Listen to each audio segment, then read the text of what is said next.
بسم الله الرحمن الرحيم كتاب أنزلناه إليك مبارك ليدبروا آياته وليتذكر أولو الألباب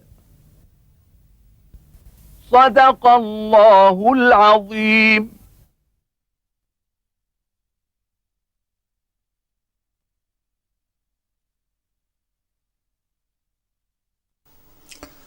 الحمد لله رب العالمين، والصلاة والسلام على المبعوث رحمة للعالمين سيدنا ونبينا محمد وعلى آله وأصحابه ومن اهتدى بهداه وعمل بسنته ليوم الدين.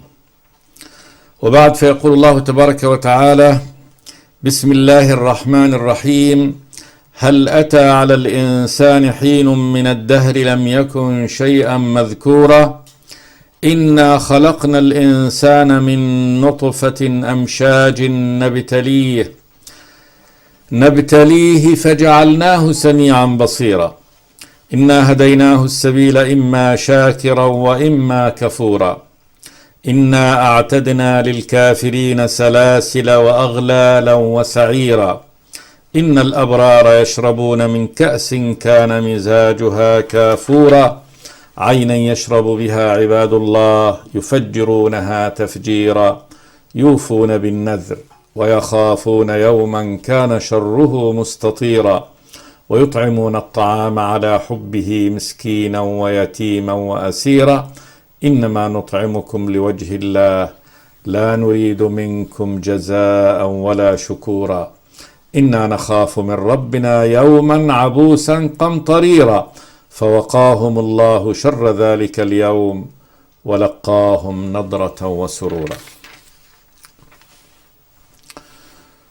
سورة الإنسان قد كان النبي صلوات الله وسلامه عليه يقرأ بها في الركعة الثانية من فجر يوم الجمعة، كل فجر يوم الجمعة، فيجمع بينها وبين ألف لام ميم السجدة، يقرأ ألف لام ميم السجدة في الركعة الأولى، وسورة هل أتى على الإنسان حين من الدهر يقرأها في الركعة الثانية. وقيل إن سبب مداومة النبي صلوات الله وسلامه عليه على قراءة هاتين السورتين في فجر يوم الجمعة أن هاتين السورتين اشتملتا على أصول عقائد الإيمان، عامة مسائل الإيمان كلها قد جمعتهما هذه السورتين، ألف لام ميم السجدة وهل أتى على الإنسان. في سورة الإنسان هل أتى على الإنسان الله تبارك وتعالى ذكر قصة الخلق، ولما خلق الإنسان، وأنه مخلوق طارئ على هذه الأرض، وأنه خلقه لمهمة، وأن الناس سينقسمون في النهاية إلى قسمين، مؤمن وكافر. ثم أجمل الله تبارك وتعالى ما سيلقاه الكفار، وفصل الله تبارك وتعالى في نعيم أهل النعيم. وفي ختام السورة أخبر بأن هذه موعظة عظيمة لعباده، وأن هذا الطريق قد بينا لكم الطريق، هذا طريق يعني الرشد، وهذا طريق يعني الجنة، وهذا طريق النار، وليتخذ كل منهم يعني كل منكم طريقه الذي بيده. قال فمن شاء إن هذه تذكرة فمن شاء اتخذ إلى ربه سبيلا. وبين أن مشيئة الإنسان هي في مشيئة الرب تبارك وتعالى، أنه ما شاء الله كان وما لم يشاء لم يكن. فمن شاء اتخذ إلى ربه سبيلا، وقال وما تشاءون إلا أن يشاء الله إن الله كان عليما حكيما يدخل من يشاء في رحمته والظالمين أعد لهم عذابا أليما. بدأ الله تبارك وتعالى هذه السورة بهذا السؤال الذي يراد به التقرير: هل أتى على الإنسان حين من الدهر لم يكن شيئا مذكورا؟ وهذا أمر مقرر وحق، فإن الإنسان حتى بشهادة الكفار مخلوق طارئ على هذه الأرض، كان قبل أن لم يكن، قد سبقه يعني مخلوقات كثيرة، وهذا الخلق سبقته الأرض عاشت بدون الإنسان يعني دهور طويلة من عمرها لم يكن الإنسان موجودا فيها. ثم إن الإنسان طرأ وجاء قادم على هذه الأرض. هل أتى على الإنسان، هذا جنس الإنسان، حين من الدهر وقت منه لم يكن شيئا مذكورا في الوجود، ما كان مذكورا في الوجود ولا كان له ذكر، والله تبارك وتعالى هو الذي في أول الأمر ذكر شأنه لملائكته سبحانه وتعالى، فقال للملائكة: وإذ قال ربك للملائكة إني جاعل في الأرض خليفة، قالوا: وتجعل فيها من يفسد فيها ويسفك الدماء ونحن نسبح بحمدك ونقدس لك، قال إني أعلم ما لا تعلم.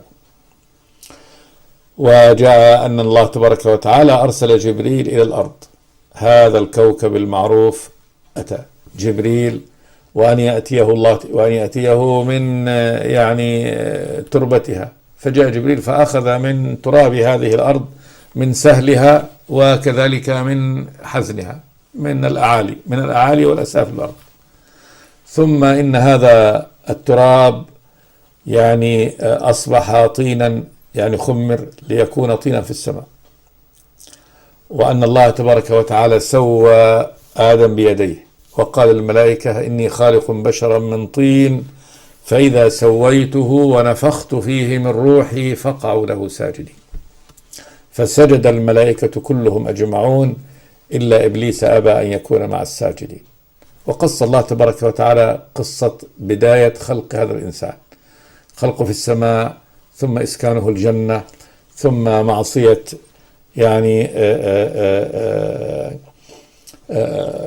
إبليس عن أن يسجد له، إسكان آدم في الجنة وتحذيره من إبليس، أكل آدم عليه السلام من الشجرة، توبته ورجوعه إلى الله تبارك وتعالى، ثم إنزال آدم إلى هذه الأرض. قال: اهبطا منها جميعا فإما يأتينكم مني هدى فمن اتبع هداي فلا يضل ولا يشقى ومن أعرض عن ذكري فإن له معيشة ضنكا ونحشره يوم القيامة عاما. أهبط الله تبارك وتعالى آدم من السماء إلى هذه الأرض ليسكنها وليعمرها وليعيش فيها هو، وجعل الله تبارك وتعالى ذريته بعد ذلك خلائف يخلفون هذه الأرض. فالإنسان قد كان وجد وقد سبقه قبل ذلك وقت ما كان موجودا ولا مذكورا عند أحد، لا مذكور في السماء ولا مذكور في الأرض، ثم جعله الله تبارك وتعالى مذكورا في السماء، هذا ذكره، ثم أنزله إلى هذه الأرض ليكون مخلوقا طارئا عليها، ثم حدد له الله تبارك وتعالى حد من يوم ما أنزل آدم إلى الحد الذي تنتهي فيه هذه الأرض وتنتهي فيه هذه الدنيا ليقوم الناس لرب العالمين. الحمد لله الذي خلق السماوات والأرض وجعل الظلمات والنور ثم الذين كفروا بربهم يعدلون، هو الذي خلقكم من طين ثم قضى أجلا لكل نفس وأجل مسمى عنده ثم أنتم تمترون. هل أتى على الإنسان حين من الدهر لم يكن شيئا مذكورا؟ والجواب لا شك نعم، قد أتى على الإنسان حين من الدهر، وقت من الدهر يعلمه الله تبارك وتعالى لم يكن شيئا مذكورا لا في السماوات ولا في الأرض، ثم بدأ الله تبارك وتعالى ذكره يوم بدأه عندما قال للملائكة إني جاعل في الأرض خليفة، وخلقه الله تبارك وتعالى في السماء ثم أهبطه إلى هذه الأرض. قال جل وعلا إنا خلقنا الإنسان من نطفة أمشاج نبتليه فجعلناه سميعا بصيرا. هذه بيان لإرادة الرب تبارك وتعالى وبيان حكمته من خلق هذا الإنسان. قال إنا خلقنا الإنسان اللي هو جنس الإنسان من نطفة أمشاج. أمشاج أخلاط، وعلم الآن أن هذه النطفة إنما هي أخلاط فيها هذا ما تفرزه البروستاتا، فيها ما يفرزه القصيتين، فيها الحيوان المنوي الموجود الذي يخلقه الله. فهذه من هذه الأخلاط ومن هذه النطفة خلق الله تبارك وتعالى الإنسان. ثم من الأخلاط كذلك التي بويضة المرأة واجتماع نطفة الرجل مع بويضة المرأة، من هذه الأخلاط خلق الله تبارك وتعالى هذا الإنسان. إنا خلقنا الإنسان من نطفة أمشاج نبتليه.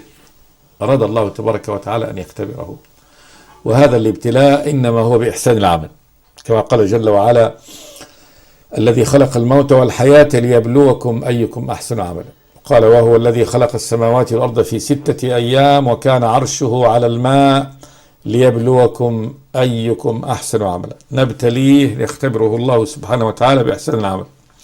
قال جل وعلا: فجعلناه سميعا بصيرا. جعلنا هذا الإنسان سميعا بصيرا، له سمع وبصر، وهذه منافذ المعرفة، هذه ليعرف وليتعلم وليترقى وليتدرب. والسمع والبصر من أعظم النعم. قدم الله تبارك وتعالى السمع على البصر لأنه أكثر نفعا للإنسان من البصر. أكثر، يعني إذا قلنا بين السمع والبصر فإن السمع أكثر نفعا للإنسان من بصره، فإنه وسيلة المعرفة، ولذلك يتعلم يعني السميع وإن فقد بصره يسهل تعليمه عن طريق الأذن، فيعلم كل العلوم، ممكن يتعلم كل العلوم. وأما الذي فقد يعني سمعه وإن كان وجد البصر فإنه يعسر تعليمه. تعليم الذي لا يسمع أصعب، ولذلك يوجد من يعني العميان في كل الفنون والعلوم يتعلم، وأما البكم فإن تعليمهم عسر أصعب. فجعلناه سميعا بصيرا. الله ركب له يعني هاتين الآلتين العظيمتين، السمع والبصر، وذلك ليهتدي ويتعلم ويبصر. قال جل وعلا: إنا هديناه السبيل إما شاكرا وإما كفورا. إن الله سبحانه وتعالى هديناه. الهدى هنا بمعنى أنه يعني ألزم ووفق كل إنسان واتخذ كل إنسان سبيله من مؤمن وكافر، إما شاكرا لربه سبحانه وتعالى وإما كفورا.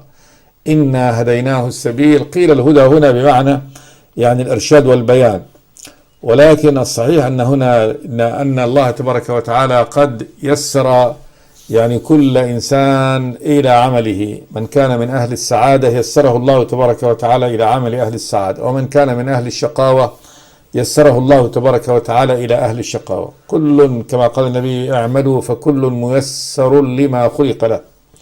فمن كان من أهل السعادة فسييسر إلى عمل أهل السعادة، ومن كان من أهل الشقاوة فسييسر إلى عمل أهل الشقاوة. وكما قال تبارك وتعالى: فأما من أعطى واتقى وصدق بالحسنى فسنيسره لليسرى. نيسره، نجعل طريق اليسرى وهي الجنة سهل عليه. وأما من بخل واستغنى وكذب بالحسنى فسنيسره للعسرى. ونيسره يعني نجعل طريق العسرى وهي النار سهل عليه، يسير إلى النار وهو يضحك وهو مسرور. فكل إنسان قد يسره الله تبارك وتعالى وهداه إلى طريقه الذي يستحقه، كما قال جل وعلا: سبح اسم ربك الأعلى الذي خلق فسوى والذي قدر فهدى والذي أخرج المرعى والذي قدر فهدى. هدى كل مخلوق وكل إنسان إلى طريقه الذي يستحقه والذي هو يعني الجدير به واللائق به. خلاص كل إنسان يسير في مساره. إنا هديناه السبيل إما شاكرا أي لرب. هذا المؤمن شاكر لربه قائم به، فهو مؤمن به، مؤمن بربه سواء. الشاكر لا يكون إلا مؤمنا بالله تبارك وتعالى، مصدقا بوعيده، حامدا لله تبارك وتعالى على إنعامه، قائما بمقتضى هذه النعم حسب ما يريد الله تبارك وتعالى. وهذا معنى الشكر. وإما كفورا، وإما أن يكون كفور. وكفور يعني هذه اسم فاعل فيه مبالغة من الكفر، يعني شديد الكفر. والكفر هو الجحود والستر والتغطية، يعني جاحد منكر مغط لأدلة الإيمان، جاحد بها مكذب. إنا هديناه السبيل إما شاكرا يعني إما إنسان شاكر لربه سبحانه وتعالى، وإما كفورا وإما إنسان كفورا جحودا. ثم شرع الله تبارك وتعالى بعد ذلك في بيان ما أعده لهؤلاء وهؤلاء، فبدأ بالكفور وذكر آية واحدة في ديت، فقال إنا أعتدنا للكافرين سلاسل وأغلالا وسعيرا. أجمل الله تبارك وتعالى في هذه الآية ما أعده لهؤلاء الكافرين. قال إنا أعتدنا يعني هيأنا وأوجدنا وحضرنا، أمر موجود يعني حاضر مهيأ، وليس سينشئه الله تبارك وتعالى، وإنما قد هيأه الله تبارك وتعالى وأوجده للكافرين، لهؤلاء الكافرين الذين هم العبد هذا الكفور هذا. سلاسل، السلاسل معروفة يعني يسلسل بها ويقيد بها، وأغلالا الغل القيد يعني قيود، يعني تقيد الأيدي وتقيد الأرجل. وسعيرة، سعير نار مشتعلة، النار المشتعلة والتي تتقد بالحجارة وتتقد بالأجساد، وهذا يكفي. يعني هذا في الإجمال يعني لا شك أنه يكفي عن التفصيل، لأن خلاص فليذهب الذهن بما وراء هذا، ماذا وراء السلاسل والأغلال والسعير. وقد فصل الله تبارك وتعالى يعني هذا العذاب للكفار في آيات كثيرة من القرآن موعظة للعباد، كقوله في السلاسل خذوه فغلوه ثم الجحيم صلوه ثم في سلسلة ذرعها 70 ذراعا فاسلكوه. قيل 70 ذراع بذراع الملك، فاسلكوه إنه كان لا يؤمن بالله العظيم. وفي السعير ذكر الله تبارك وتعالى يعني صفة النار وسوادها وبعد قعرها واتساعها وتغيظها وزفيرها، كل هذا ذكره الله، وكيف تتقد وأنها من الحجارة تتقد، من أجساد النار تتقد. وصف يعني عذاب أهلها وصراخهم واستغاثتهم وطلبهم المرة تلو المرة أن يخرجوا من النار، وأنهم ينادون ويدعون على أنفسهم بالهلاك والثبور. كل هذا ذكره الله تبارك وتعالى تفصيلا، وهنا قد أجمله الله تبارك وتعالى يعني بهذه الآية المجملة: إنا أعتدنا للكافرين سلاسل وأغلالا وسعيرا. ثم ذكر الله تبارك وتعالى عباده المؤمنين، وجاء هنا بقى بالتفصيل والإسهاب في ذكر نعيمهم، فقال جل وعلا: إن الأبرار يشربون من كأس كان مزاجها كافورا. إن الأبرار، الأبرار جمع البار، والبار مأخوذ من البر، يعني أنه فعل الخير، والبر هو الخير. الأبرار الذين فعلوا الخير، وهم عباد الله تبارك وتعالى المؤمنون، وكل شعب الإيمان إنما هي كلها خير، بدءا بقول لا إله إلا الله، أعظم كلمة وأحق كلمة، أحق كلمة قالها العبد هذا أن يقول لا إله إلا الله، ثم الصلاة، ثم الصيام، ثم الزكاة، ثم الحج، صلة الأرحام، الإحسان إلى الوالدين، صلة الأرحام، صدق الحديث، وهكذا. فالأبرار هم فاعلوا يعني البر. إن الأبرار يشربون من كأس، هذا أول ما وصف الله تبارك وتعالى من نعيمهم، يعني استمتاعهم بخمر الجنة. يشربون من كأس، الكأس هي يعني كوب الخمر إذا كانت مترعة وملأة، ولا يقال كأس إلا إذا كانت مملوءة بالشراب. يشربون من كأس كان مزاجها كافورا، تمزج بالكافور، نوع من أنواع الخمر أعلى من ذلك النوع. كان مزاجها كافورا عينا يشرب بها عباد الله يفجرونها تفجيرا.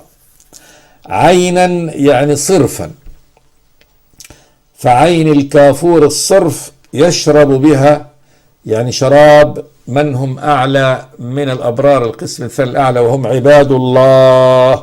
وصف الله بأنهم عباد الله يفجرونها تفجيرا. إذن في عندنا نوعين من أنواع النعيم أو مستويين، المستوى الأول بالنسبة للأبرار فإنهم يشربون خمرهم ممزوجة بخمر آخر أعلى منها، وأما عباد الله فإنهم يشربون هذا النوع الثاني صرفا غير مخلوط بغيره، عينا يشرب بها عباد الله. ثم قال جل وعلا يفجرونها تفجيرا. يفجرونها تفجيرا يعني يملأ الكأس من هذه الأنهار الجارية وهو في مكانه، فإن كأسه يملأ ينفجر يعني الشراب إليه فيملأ كأسه دون أن يذهب ويغترف، بل يفجرونها تفجيرا فيتحول يعني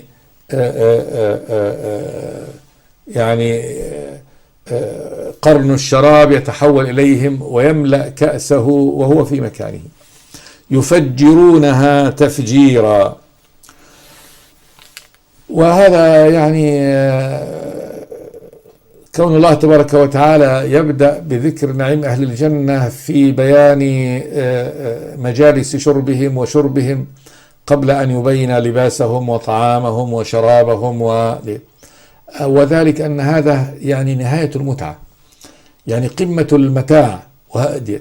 فإذا علم هذا فلا شك أن يعني ما دون هذا فكيف يعني يتصور، هذا قمة متاعهم. بدأ الله تبارك وتعالى فيه لأن يعني مجالس الشرب هي يعني نقدر نقول فضول وزيادة يعني النعيم والبهجة والسرور. قال جل وعلا بعد ذلك يوفون بالنذر، يعني كأن الله تبارك وتعالى يبين ما الذي لما استحق هؤلاء هذه الكرامة من الله تبارك وتعالى. قال يوفون بالنذر ويخافون يوما كان شره مستطيرا. يوفون بالنذر، النذر هو ما يوجبه يعني المؤمن على نفسه دون إيجاب من الله تبارك وتعالى، فهو الذي يعني يفرضه على نفسه. والوفاء هو الاتيان بالشيء وافيا يعني على أتمه. وكونهم يوفون بالنذر وهو أنهم يؤدون وافيا ما أوجبوه على أنفسهم من الطاعات، إذن لا بد أن يكونوا قد أوفوا ما أوجبه الله تبارك وتعالى عليهم. فإن هذا الذي يوفي ما ألزمه على نفسه لا شك أنه قبل هذا يكون قد أوفى ما أوجبه الله تبارك وتعالى عليه، لأنه لم يكتفي بما أوجبه الله عليه بل زاد وأوجب على نفسه يعني طاعات وعبادات الله تبارك وتعالى لم يوجبها الله تبارك وتعالى به، وهذا من همته ومن اجتهاده. وهذا النذر الذي هو النذر غير المشروط والذي يوجبه المؤمن على نفسه هكذا قرب إلى الله تبارك وتعالى.